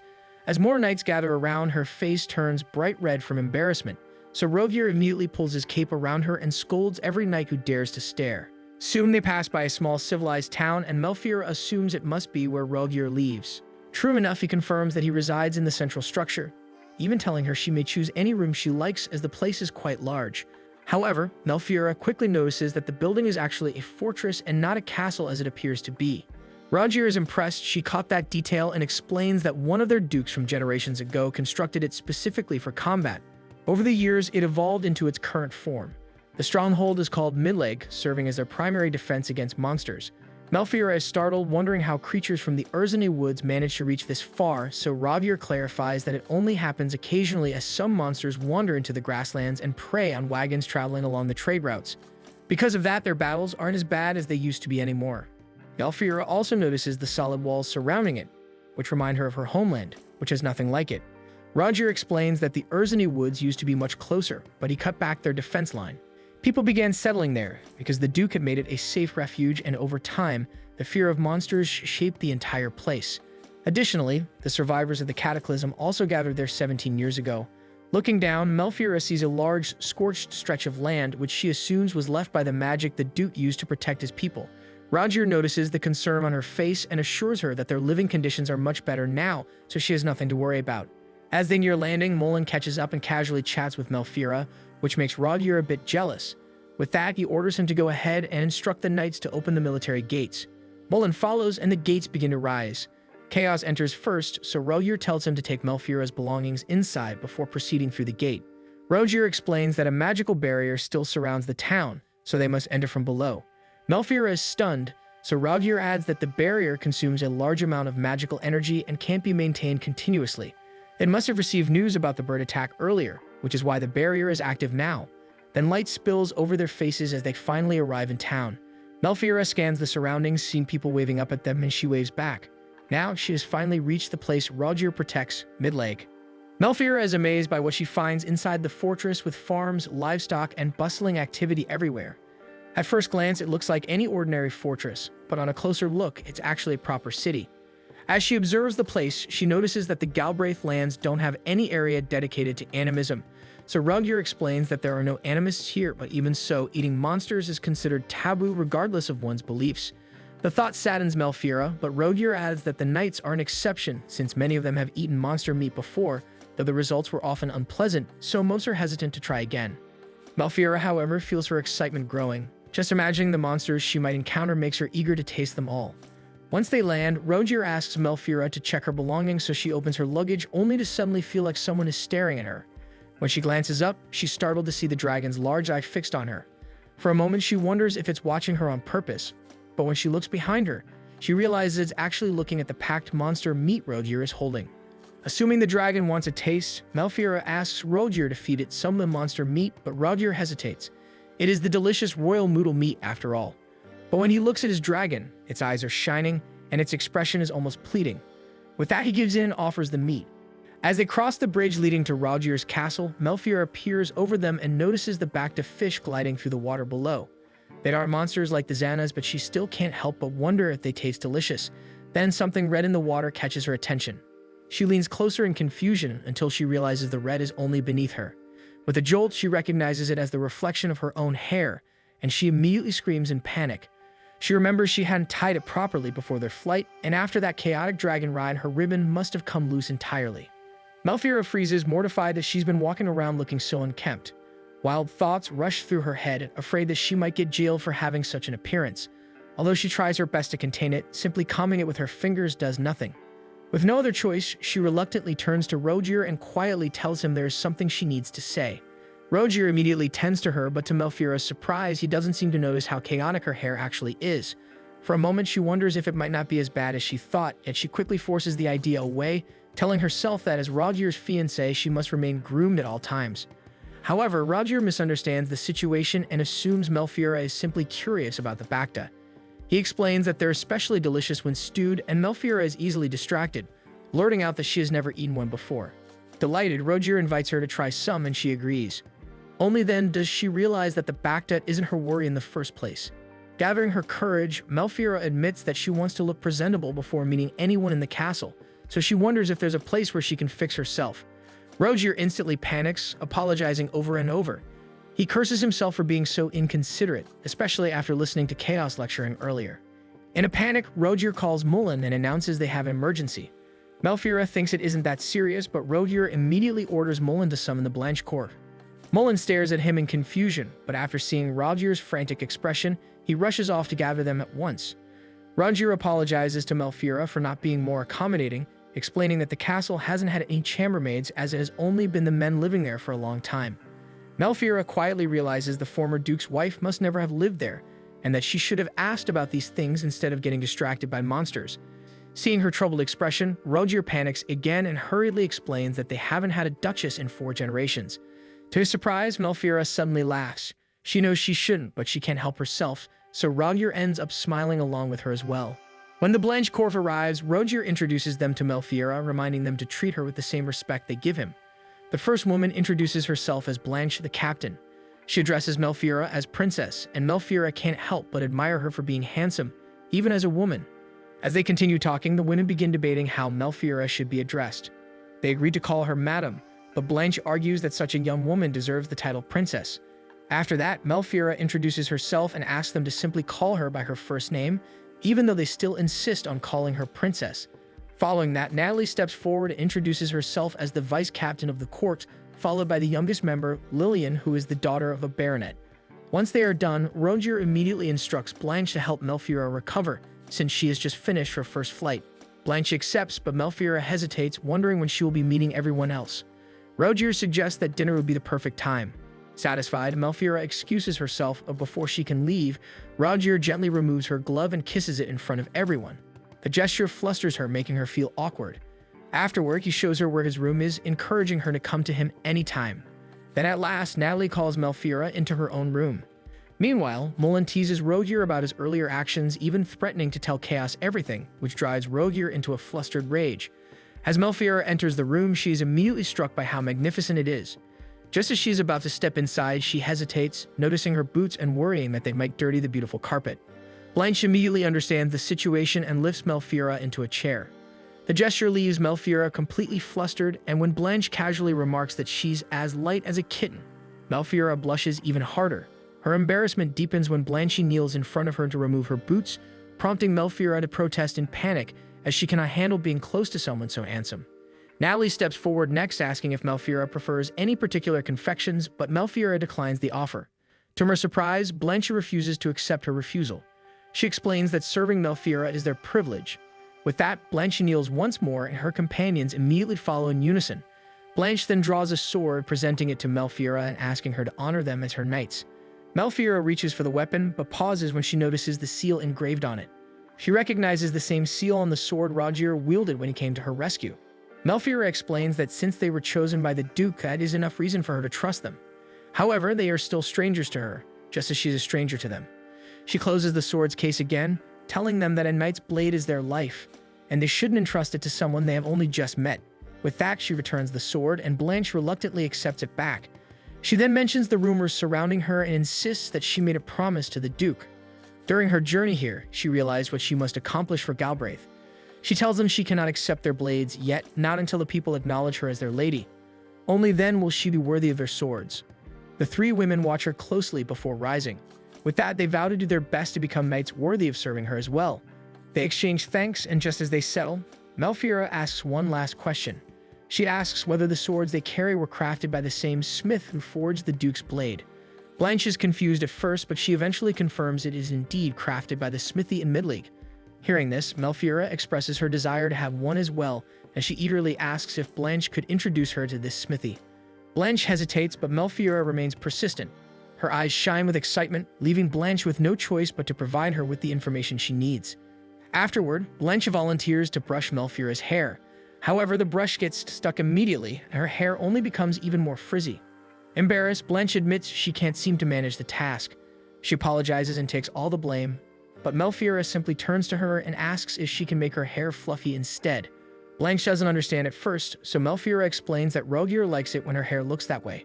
Blanche can't help but let out a small laugh at Rogier's preference, yet she takes the request and makes it her mission to untangle Melfiora's hair and fluff it just the way Rogier loves. Melfiora feels ashamed for asking a knight to do her hair, but Blanche reassures her, saying she used to do her daughter's hair when she was little. Melfiora happily listens until Blanche's words sink in. She freezes, realizing that Blanche is actually married, and hurriedly asks if what she heard was right, and Blanche confirms it, saying she has a son and a daughter. Melfiora is still in shock when Blanche continues combing her hair and goes on to share that her daughter is a lot like her, determined to become a knight.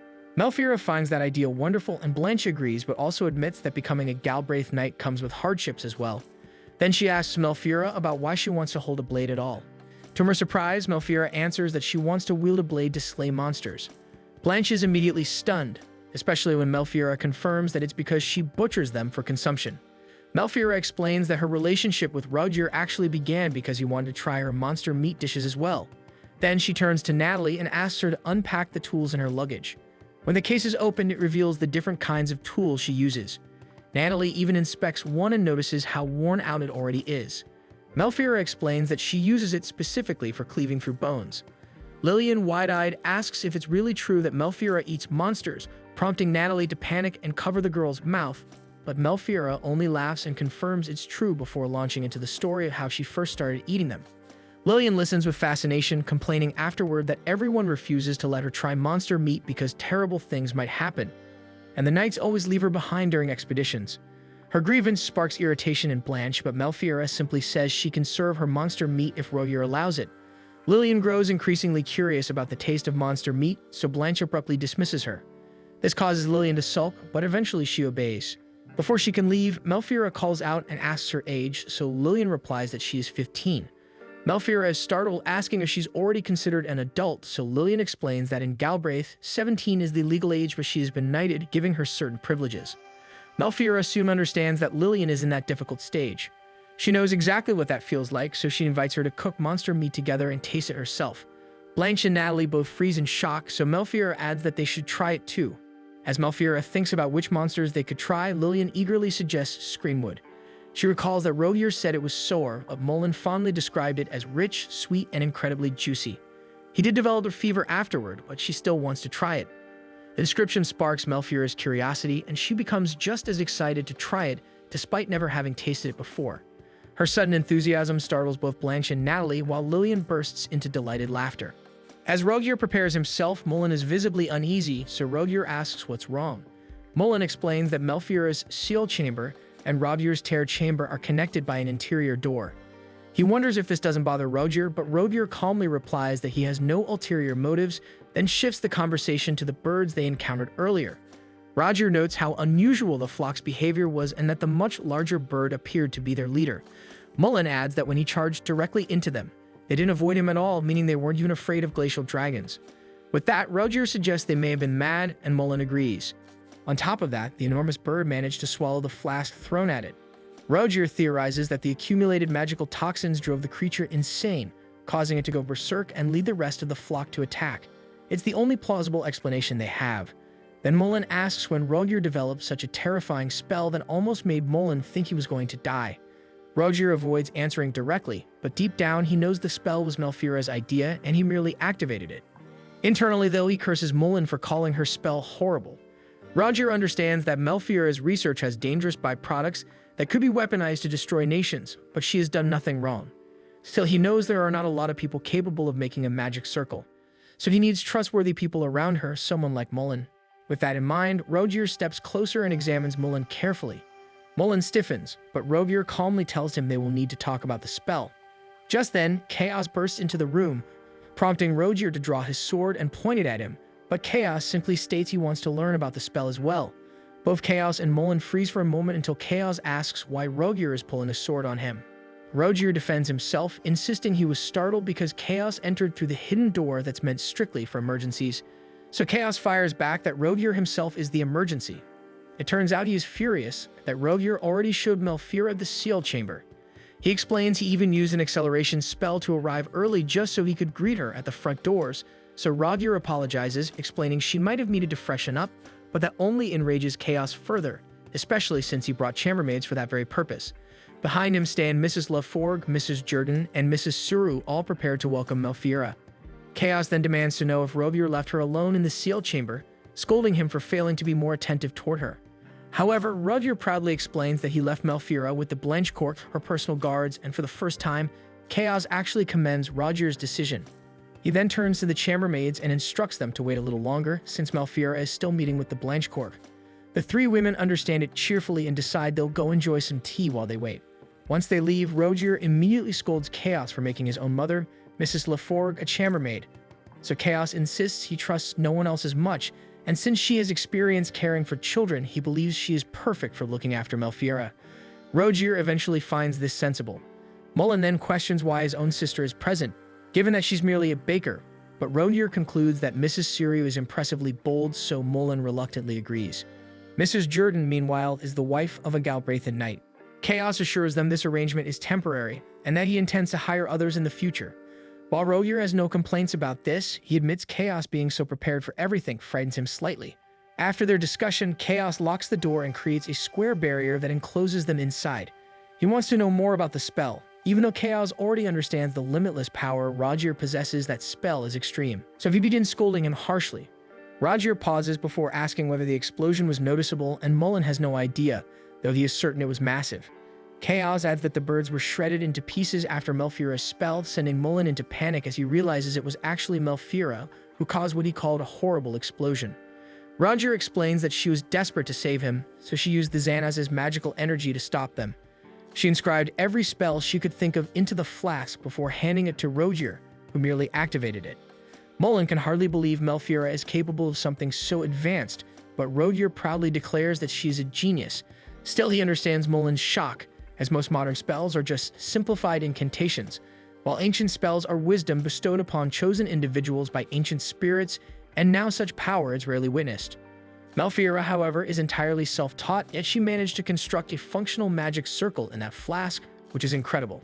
Roger then turns to Chaos and asks about Malfeura's research materials, and Chaos confirms he handled them carefully and even placed extra seals on the flasks. Roger finds this reassuring, noting that magical energy has valuable uses. Finally, Roger turns to Mullen and instructs him not to say a word about the situation until everything is resolved, and Mullen agrees, though his confusion lingers. He asks why Roger would entrust him with such information, and Roger explains that he wants Mullen to join the Blanche Court in guarding Malfeura. Aside from his duties, Roger wants him to take responsibility for protecting her as well. Mullen believes Midleague is already a safe place, but Roger remains unconvinced, pointing out how many people are present there. He even arranged a secluded area to serve as her research laboratory to ensure nothing can harm her. Roger emphasizes that he wants Malfeura to continue her research, as it may be beneficial to them all, so he wants Mullen to protect her, and Mullen accepts the responsibility wholeheartedly. After that, the square barrier disappears, and Roger reflects on the possibility of Malfeura's research falling into the wrong hands, so he must warn her and do everything to protect her. Suddenly, Chaos draws his sword as he approaches Roger. Roger is stunned by the intensity in Chaos' eyes as he steps closer and asks what they ate during his absence. Then Chaos swings his sword, forcing Roger to shield himself. It turns out Chaos is furious that they ate Malfeura's cooked Xana's without him. Chaos then turns to Mullen, who is just as guilty. Enraged that they enjoyed such delicious monsters without him, they all lunge into a childish sword fight until a knight suddenly enters. Roger finds out that the men they left behind saw some of the monster birds go mad. Roger immediately tells Malfeura of the situation, and Chaos explains that such incidents are normal in Galbraith. While Roger dislikes leaving Malfeura alone on her first day, he must settle the matter before the mad birds begin attacking the villages and people. With that, he tells Malfeura to wait for him and promises that he will return as soon as the threat is contained. Malfeura complies, and Roger immediately teases her, telling her to call him by his name. The request makes Malfeura blush, and she accuses him of embarrassing her in front of everyone. But Roger simply laughs, reminding her that a main duty of a duchess is to appreciate and soothe the duke.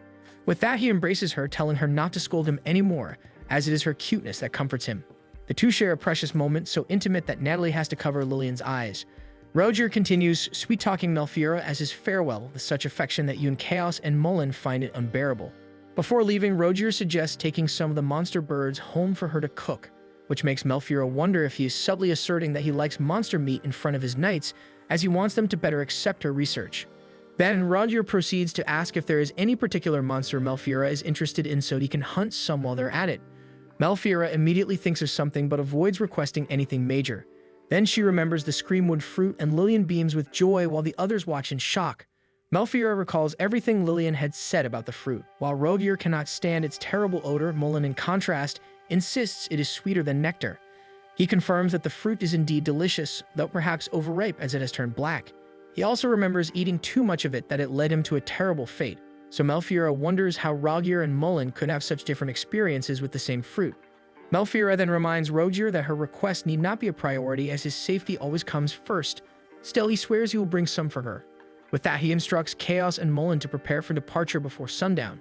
Yet before leaving, he pulls Malfeura into one last hug, calling it her advance payment. Roger instructs Malfeura that her research materials are placed in a room and tells the Blanche Court to show it to her later. As Roger waves goodbye, Malfeura can only silently wish for his well-being. The next day, Malfeura is greeted by Blanche, though she clearly did not get much sleep given her haggard appearance. Malfeura cannot stop overthinking about Roger, knowing he is confronting the same birds that attacked them yesterday, which are quite hard to defeat. For a moment, she wishes she had given him another flask, but the only one left contains the Royal Moodle's magical energy, which is strong enough to affect even the Duke and his knights. Frustrated that all she can do is wait, Blanche reassures Melfiora that Rogier will return soon and suggests they have breakfast first, so Melfiora agrees. Blanche also brings Melfiora to the room Rogier mentioned yesterday. It will serve as her research lab, and Melfiora quickly takes a peek inside. The space is huge, with additional materials beyond her own. She examines them and discovers intriguing documents, though for some reason she feels uninterested in them right now. The Blanche Court quietly watch as she roams the room. Ultimately, the Duke does not return that day. As the days pass, Melfiora tries to keep herself occupied by doing stuff with her guards while waiting for Rogier's return. 3 days later, she sits in her research laboratory when an announcement declares the Duke's return, and her expression immediately changes. Melfiora rushes to meet Rogier, who greets her with arms wide open. They embrace tightly, and Melfiora nearly tears up upon seeing him safe. Rogier apologizes for taking so long to return, but this hardly matters to Melfiora. Rogier reveals he brought Melfiora the screamwood fruits she requested, and she immediately lights up, but Rogier needs a nap first, so he leans on her shoulder and slowly slumps until they reach the floor. In her room, Melfiora places the screamwood fruits at the center of her magic circle. According to the encyclopedia, the fruit is supposed to be red with a terrible odor, which they confirm by covering their noses. She decides to leave the red one outside for now and begins the ritual with the black fruit, extracting all of its magical energy into a flask. The Blanche Court watch in surprise, filled with questions, but Melfiora cannot entertain them as she is completely absorbed in the ritual. Melfiora soon realizes that extracting magical energy from the screamwood fruit is difficult, as tree monsters don't truly die unless they wither completely or burn to ashes. Their fruits cannot be eaten either, so drawing energy while the tree is still alive is nearly impossible. Once Melfiora finishes the ritual, the Blanche Court applaud in amazement. They inspect the black fruit closely and notice it smells surprisingly fragrant now that it has no magical energy anymore. Even Blanche admits that the one she had previously eaten had a terrible odor, though it was not dark in color. The black fruit looks less appetizing than the red one, yet its aroma is so enticing that they already feel tempted to take a bite. Thanks for watching. Make sure to subscribe so you don't miss new episodes every week.